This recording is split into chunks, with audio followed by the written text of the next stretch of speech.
Et voilà, bonjour à tous. Bonjour tout le monde, content d'être là. Oui, on est toujours heureux de se retrouver pour les cours Lumière des Nations vidéo. Et aujourd'hui, on va aborder le thème du don. Alors, le don, c'est une puissance. Le cours va s'appeler bien sûr la puissance du don. Le don, c'est une puissance parce qu'il est l'expression de l'amour. Enfin, il est supposé être l'expression de l'amour. La Bible nous dit que Dieu, notre Père Céleste, a tant aimé le monde qu'il a donné son Fils unique.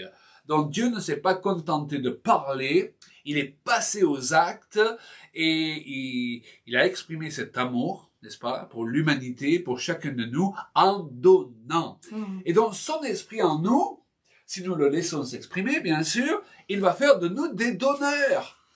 La Bible dit qu'il y a plus de plaisir à donner qu'à recevoir. Mais moi, j'aime bien recevoir. Oui, il n'y a rien de mal à aimer recevoir, on est bien d'accord. Maintenant, on juge de la maturité d'un enfant de Dieu par le fait qu'à un moment donné, il arrive au stade où il prend encore plus de plaisir à donner qu'à recevoir. Donc, il a du plaisir à recevoir et c'est tout à fait sain, n'est-ce pas? Mais il prend plus de plaisir à donner qu'à recevoir. Et quand il se lève le matin, eh bien, une de ses premières motivations, c'est de réfléchir comment je peux bénir quelqu'un, comment je peux bénir ma femme, mon mari, mes enfants, les frères et sœurs dans l'église. Ça, c'est la marque de l'expression de l'Esprit de Dieu dans une personne. Ça me fait penser à Dieu qui devrait se dire, parce que la Bible nous dit que les bontés de l'Éternel se renouvellent tous les matins. Alors Dieu aussi, quand le matin il arrive, il dit mais comment je vais pouvoir bénir? Oui, exactement. Comment je peux donner à mes enfants le meilleur dans leur vie grâce au sacrifice que ce que Jésus il a donné de lui-même qui était sa vie. Il a donné sa vie sur la croix pour que nous on puisse avoir la vie et en abondance. Donc chaque matin on peut se lever et en dire oh Seigneur merci, merci pour tes bénédictions. Comment je peux être une bénédiction? Comment je peux bénir les autres? Comment je peux donner aujourd'hui? Ouais. Et Jésus a dit justement, il n'y a pas de plus grand amour que de donner sa vie pour ses amis. Et donc le don est lié, nous l'avons vu d'ailleurs dans le cours sur la puissance de l'amour, il est lié à une certaine forme de sacrifice. N'est-ce pas? C'est-à-dire qu'on aime se donner pour les autres, on aime même perdre pour que les autres puissent gagner. Maintenant, ce n'est pas parce qu'une personne donne qu'elle est obligatoirement bien motivée, donc par l'amour de Dieu. C'est vrai. Dans 1 Corinthiens 13, il nous est dit justement qu'une personne peut aller jusqu'à donner son corps pour être brûlée, et pourtant ne pas avoir l'amour. Ça, c'est difficile. La première fois qu'on lit ça, on dit mais tiens, c'est un peu étrange ça. De donner sa vie pour les autres et pas avoir l'amour, mais comment ça peut exister? La Bible nous explique cela, c'est que le cœur de l'homme, il est tortueux, n'est-ce pas?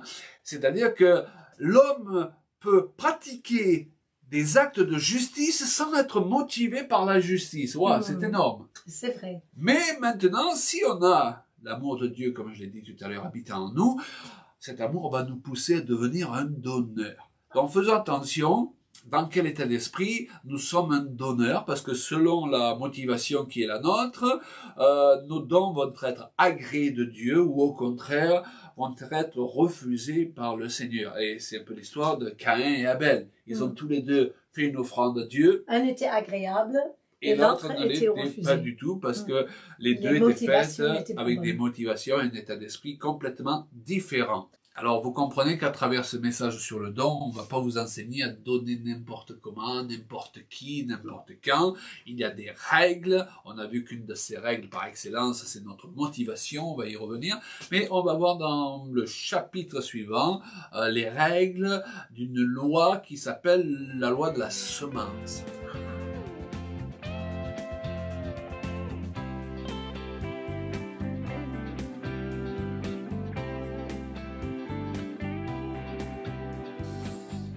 Eh bien, il y a une loi qu'on retrouve dans la parole de Dieu, une loi qui est un principe de vie, qu'on peut appeler la loi de la semence et de la récolte. Pourquoi ce nom? Eh bien, à partir de ce verset des Galates 6,7, qui dit que ce qu'un homme sème, il le récoltera. Et ce verset fait écho aux paroles de Jésus, qui lui-même a déclaré « Donnez, et il vous sera donné ». En d'autres termes, c'est la loi de cause à effet. Pour être béni, il faut d'abord planter une semence. Il faut d'abord être soi-même un sujet de bénédiction. Alors nous l'avons vu, l'idée n'est pas de partir dans tous les sens pour chercher à être béni, ce qui est une perversion de cette loi, de ce principe biblique et de base, mais c'est que ce soit l'expression d'un cœur qui a envie de faire bien, qui a envie d'aider son prochain, qui a envie de donner, n'est-ce pas? Je dirais même d'une manière désintéressée au départ, mais Dieu est un Dieu fidèle, il est le Dieu qui multiplie la semence. Donc cette règle et cette loi de la semence et de la récolte obéit justement à certains principes, et nous allons les voir maintenant. Le premier de ces principes, c'est évidemment qu'on récolte quand on sème. Beaucoup de gens, vous savez, veulent récolter là où ils n'ont pas semé. Imaginez un paysan qui, au moment de la récolte, de la moisson, il se rend devant son champ et il s'attend à pouvoir récolter quelque chose, alors qu'à l'époque des semences, il n'a rien semé. Ce serait une absurdité, n'est-ce pas? Eh bien, il en est de même pour les personnes qui s'attendent à récolter quelque chose de la part de Dieu, alors que dans leur vie, ils n'ont rien semé. Ensuite, le deuxième point important à réaliser au sujet de cette loi de la semence et de la récolte, c'est que Dieu y multiplie la semence. C'est-à-dire qu'il faut avoir une semence à planter. Parfois, on n'a pas de semence. On ne sait pas ce qu'on pourrait faire pour aider une personne. Qu'est-ce qu'on pourrait lui donner?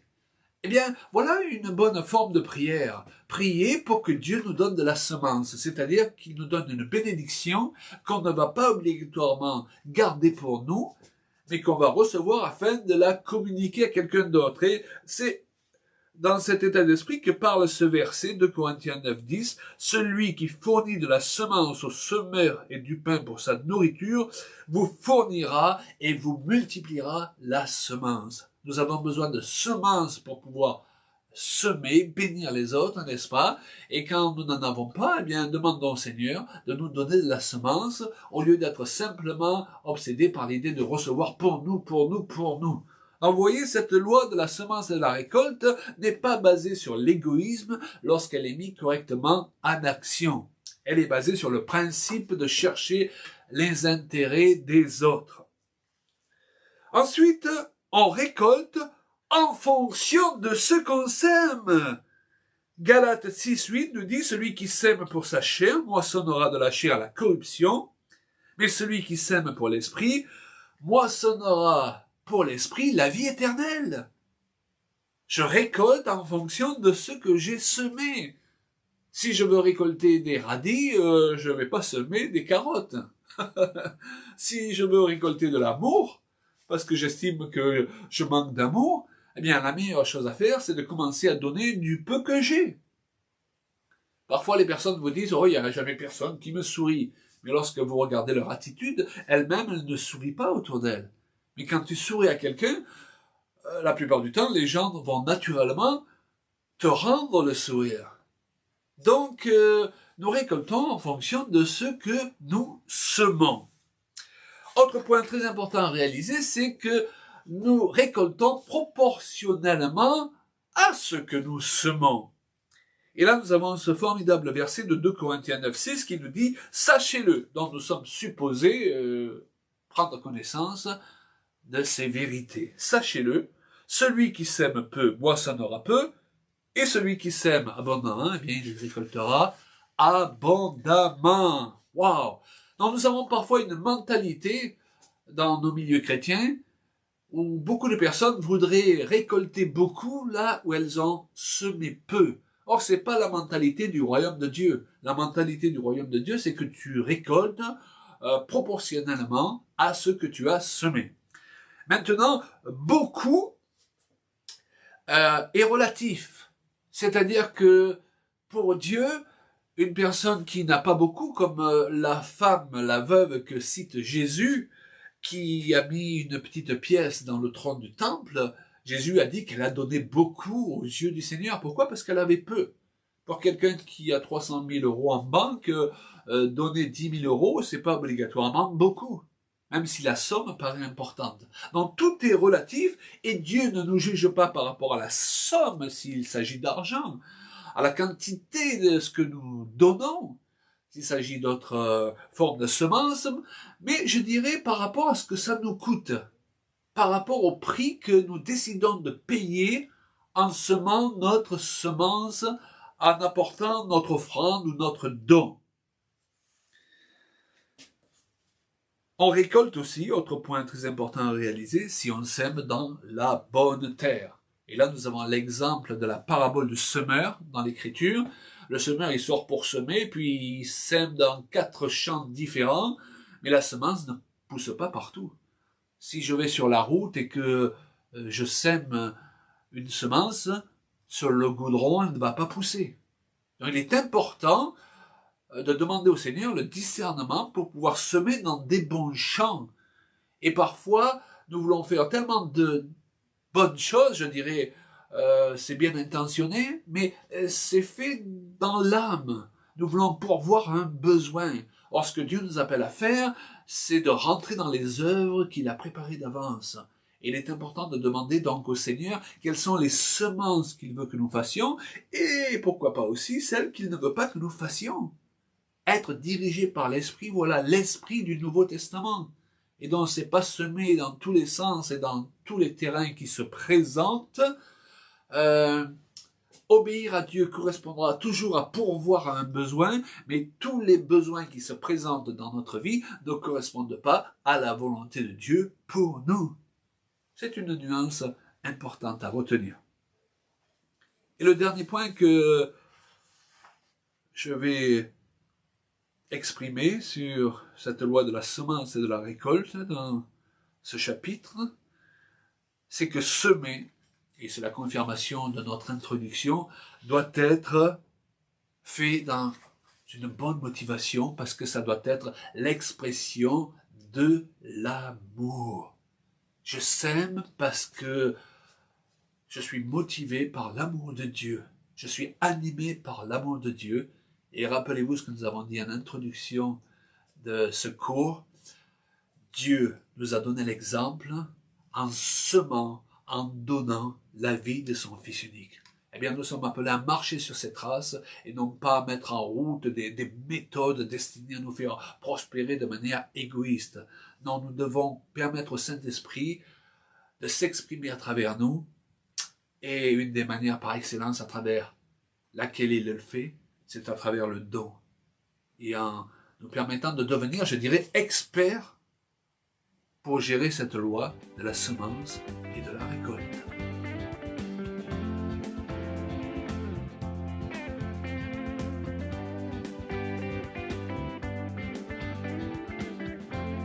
Alors tout à l'heure, mon mari, il a dit qu'il y a plus de plaisir de donner que de recevoir. Et c'est bien la vérité. Mais combien d'entre nous, on a senti parfois que le cadeau qu'on a reçu ou les choses qu'on a reçues étaient peut-être données avec une mauvaise motivation. Parfois, les gens, ils donnent, mais d'une façon égoïste. Ils donnent parce qu'ils veulent manipuler les gens ou même, pire, acheter la faveur des personnes. Et pour finir, il nous fait sentir redevables et on est obligé de donner en retour de toutes les choses qu'eux, ils ont fait. Mais finalement, ce n'était pas donné avec une bonne motivation. Voilà un deuxième exemple. La Bible nous dit qu'il faut aimer son prochain comme soi-même. Mais pour quelques personnes, ça pose un vrai problème.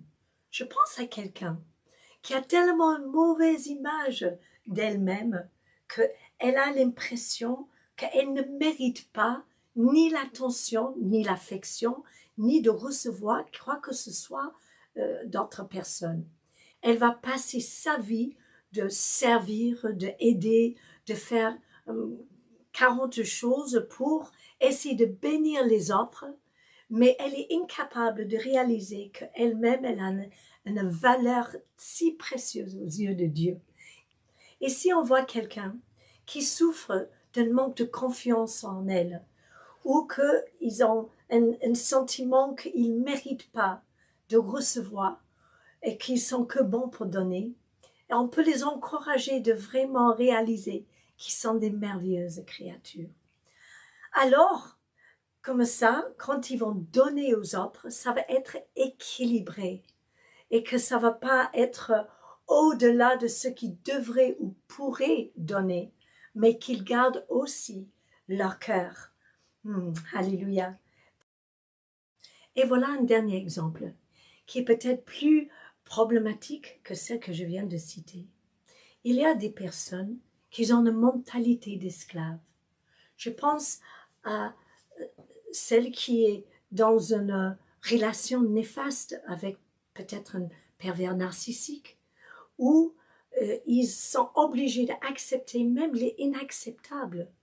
Et ils donnent, mais ils n'ont pas le choix de donner. En fait, on prend sans demander leur avis. Et le Seigneur veut vraiment libérer des personnes qui sont dans des situations comme cela.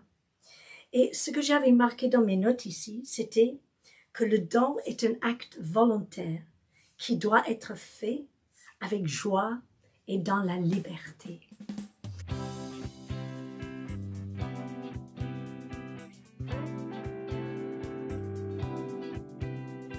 Eh bien voilà, ce que nous voulons à travers ces enseignements, ces cours, c'est finalement enseigner au peuple de Dieu les règles qui régissent le royaume de Dieu dont ils font partie. Et les règles qui régissent le royaume de Dieu sont complètement opposées, différentes aux règles qui régissent ce monde. Dans ce monde, par exemple, on dit « mon Dieu, c'est mon portefeuille ». Et dans le royaume de Dieu, la règle, c'est que l'amour de l'argent, c'est la racine de tous les maux. Donc, c'est pas seulement différent, c'est complètement l'opposé. Et il en est de même avec le don. C'est pourquoi on veut vous enseigner finalement, si je peux dire un peu avec humour, un jeu. Et ce jeu, il s'appelle « Qui perd gagne ». Vous savez, dans ce monde, qui perd et continue à perdre parce que ce monde vous prend tout ce que vous avez et il vous donne rien en retour. Par contre, la Bible nous dit que celui qui donne, inspiré par l'Esprit, avec un cœur joyeux, comme tu l'as mentionné précédemment, eh bien, Dieu va lui donner un retour. Il va perdre momentanément, parce qu'au moment où on donne, on perd ce qu'on donne, mais on va gagner parce qu'en retour, Dieu nous multiplie la semence. Donc on veut enseigner le peuple de Dieu à jouer régulièrement à ce petit jeu qui perd gagne. En fait, Dieu, il veut qu'on soit heureux ici-bas sur terre. Et la meilleure manière qu'on peut réussir notre vie, c'est d'avoir un cœur généreux, un cœur avec de largesse, on dit, un cœur qui se donne facilement et qui est toujours joyeux. Être quelqu'un qui est disponible pour les autres fait beaucoup dans la vie et qui permet Dieu d'être très généreux avec nous aussi. Oui, Dieu nous rend en fonction de ce que nous donnons, comme on l'a vu précédemment. C'est une loi naturelle. Et il est important pour nos amis de réaliser que dans la vie, de toute façon, il n'y a rien pour rien. C'est vrai aussi. Le salut, il est gratuit, vous me direz, mais finalement, si on réfléchit, il n'a pas été gratuit pour tout le monde. Il n'a pas été gratuit pour Dieu le Père qui a donné ce qu'il avait de plus cher, son Fils unique. Il n'a pas été gratuit pour Jésus qui a donné sa propre vie.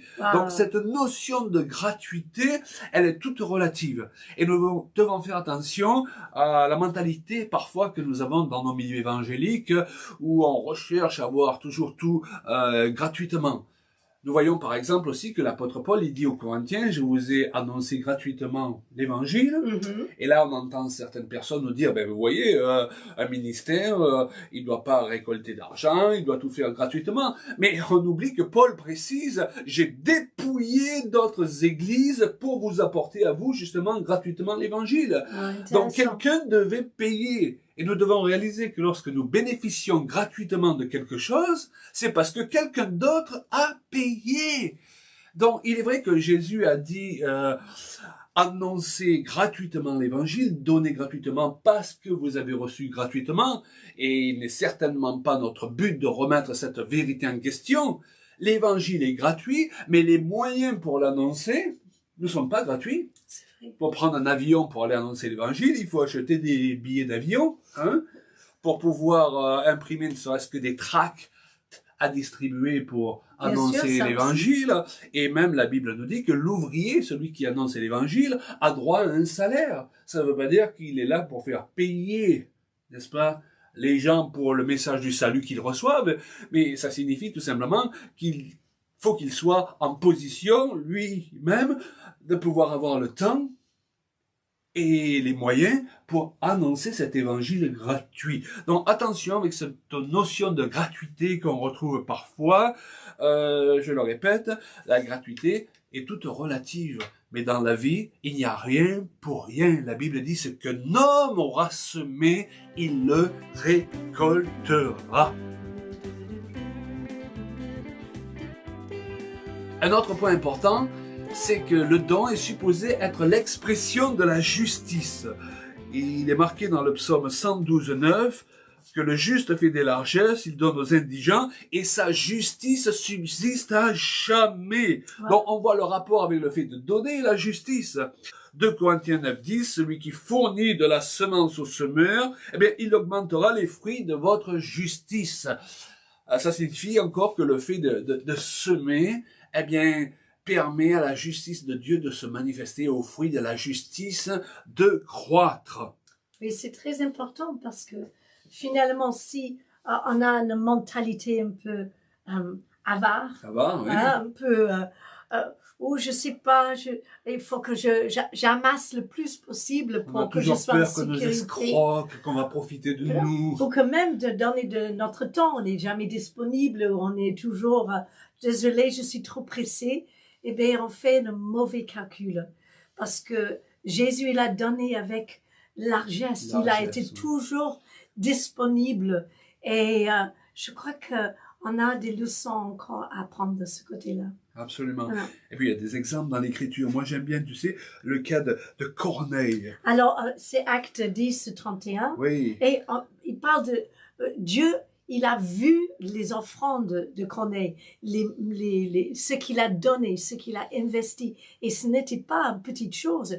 C'était quelqu'un qui était très actif. Qui donnait avec largesse. Hein? Bien sûr, bien sûr. Parce qu'il est précisé là que Dieu s'est souvenu de tes aumônes, lui dit l'ange qui lui est apparu. Et il est précisé que Corneille faisait beaucoup d'aumônes. Et là, je voudrais, si je peux dire, tordre le cou à un concept qu'on a parfois dans nos milieux, l'idée qu'il suffirait de donner peu à Dieu pour que chaque fois il nous donne beaucoup en retour. C'est un peu une mentalité de profiteur. Oui, je donne le minimum, mais je veux récolter le maximum. Eh bien, ça, c'est une mauvaise mentalité. Bon, parce que j'ai peu, eh bien, c'est les autres de donner et pas à moi d'investir aussi. Oui, au lieu de donner un peu du peu que j'ai, voilà, comme pour manifester justement ma bonne volonté.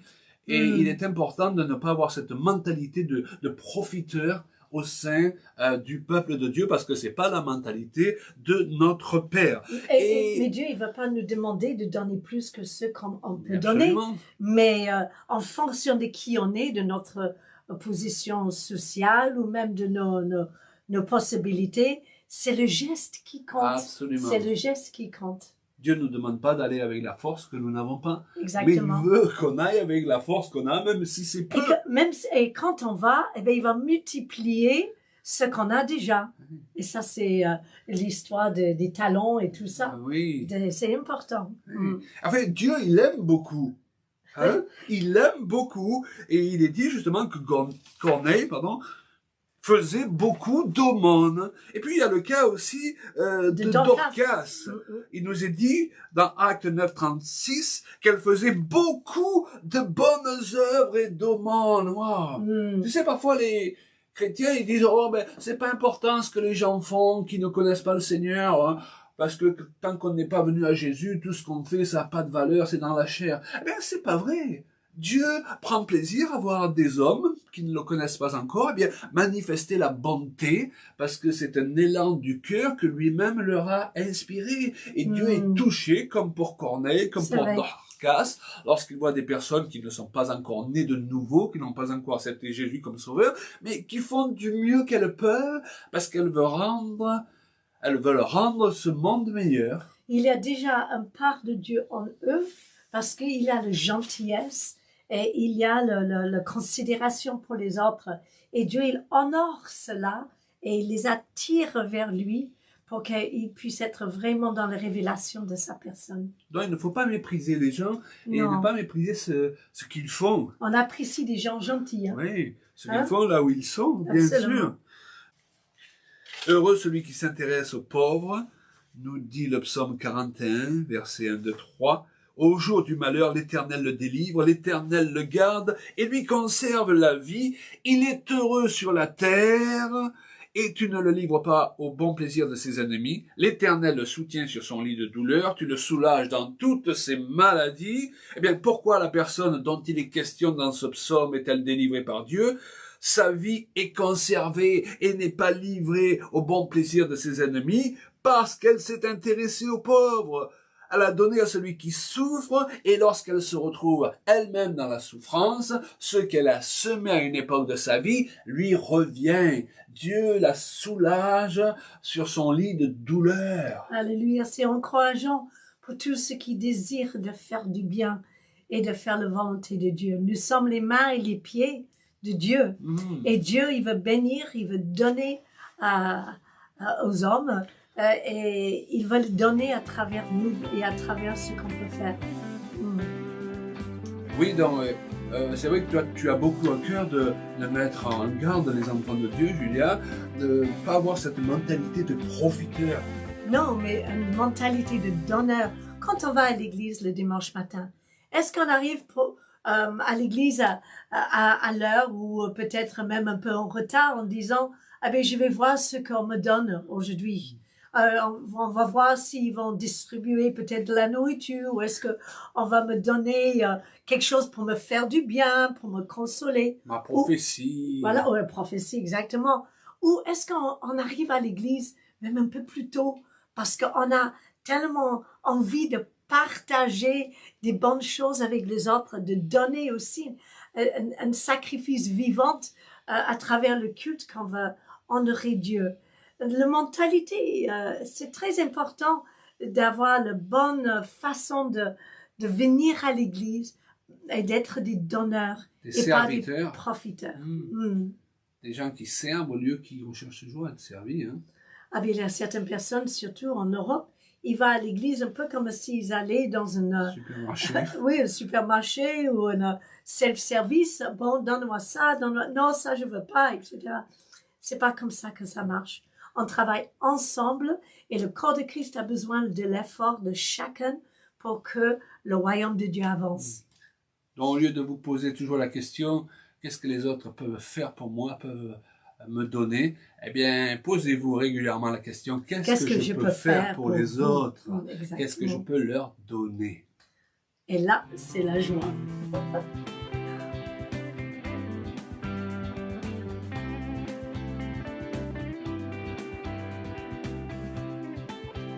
Et nous avons aussi l'exemple de Ruth qui a fait un choix extraordinaire dans sa vie de suivre sa belle-mère. Pourtant, elle n'avait pas de raison. Elle aurait pu rester dans son pays, mais elle a décidé d'accompagner Ruth, de ne pas la lâcher parce qu'elle voulait l'honorer. Elle a donné de sa vie pour suivre cette personne et qui représentait aussi pour elle la foi en Dieu. Et on voit bien à la fin de sa vie comment Dieu l'a tout rendu, mari, richesse, honneur. Et elle a pu être une grande bénédiction pour sa belle-mère, pour Naomi. Et qu'elle a béni encore Naomi en étant bénie elle-même. J'aime beaucoup cette histoire. Et on peut tirer beaucoup d'enseignements là-dessus. Tout à fait. Et quand on donne et qu'on se donne, on sort de sa zone de confort. Et pour être béni, souvent, il faut sortir de sa zone de confort. Et Dieu va nous rencontrer sur d'autres terrains, dans des chemins que nous n'avons pas l'habitude de prendre. Mais il va nous rencontrer avec la bénédiction parce que nous avons osé nous aventurer, aller plus loin. Et Dieu honore cela. Et c'est ce qu'il a fait pour Ruth. Et nous encourageons nos amis qui recherchent la bénédiction eh bien, avant de chercher la bénédiction pour la bénédiction, à chercher la volonté de Dieu. Et cette volonté du Seigneur, souvent, nous sortira de notre zone de confort, nous amènera sur des chemins, comme je le disais, qu'on n'a pas l'habitude de prendre, dans des lieux qui ne nous sont pas familiers. Mais c'est là que Dieu nous apportera la bénédiction, parce qu'il nous rémunérera pour le choix que nous avons fait de renoncer quelque part à notre vie. Ça nous rappelle les paroles de Jésus qui a dit, celui qui perdra sa vie, eh bien, il la retrouvera. De chercher des endroits où on peut être utile et que notre vie sert Dieu par les choses qu'on fait et par les personnes qu'on peut aider. C'est vrai, notre vie n'est pas toujours utile là où on se trouve, mais elle peut l'être dans d'autres contextes. Mais il y a un pas à franchir souvent, parce que ça fait peur de sortir de ses habitudes. Et le dernier point que je veux mentionner, c'est que le don, bibliquement, il est lié à l'alliance. Il est lié au principe de l'alliance. Qu'est-ce que c'est qu'une alliance? Eh bien, c'est un échange de dons. Lorsqu'on décide de se marier avec une personne, eh bien, on prend la décision, chacun, de faire notre part pour que l'alliance fonctionne. Absolument. Une alliance ne fonctionne jamais d'un seul côté. C'est-à-dire qu'il y aurait celui qui donne toujours et celui qui reçoit toujours sans donner. C'est la meilleure façon pour que un mariage et une alliance, quelle qu'elle soit, ne fonctionne pas. Et pourquoi est-ce qu'Abraham a été appelé ami de Dieu? Vous savez pourquoi? Eh bien, parce qu'Abraham, il était prêt à faire pour Dieu ce que Dieu allait faire pour lui en offrant la vie de son fils unique. Donc, c'est pas l'alliance ou le principe dont on parlait tout à l'heure, où un des partis, il donne des cacahuètes, permettez-moi l'expression, et l'autre, il donne tout, il donne sa vie. Non, c'est deux personnes qui décident de offrir et de donner leur vie à l'autre. Et c'est pour ça que parfois l'alliance que nous avons passée avec Jésus ne fonctionne pas, parce que nous avons mis toute la responsabilité sur Jésus pour être le donneur. Et nous ne lui donnons rien ou pas grand-chose en retour. Mais la Bible nous dit que nos vies lui appartiennent maintenant. Et nous devons marcher dans cet état d'esprit où merci Seigneur pour ce que tu me donnes, mais je suis là Seigneur, je t'appartiens, tout ce que j'ai est à toi, commande et je ferai les actes de justice que tu me demandes de faire pour te bénir à travers ton corps, parce que nous bénissons Jésus comment? Eh bien, en laissant le Saint-Esprit nous utiliser pour bénir les autres.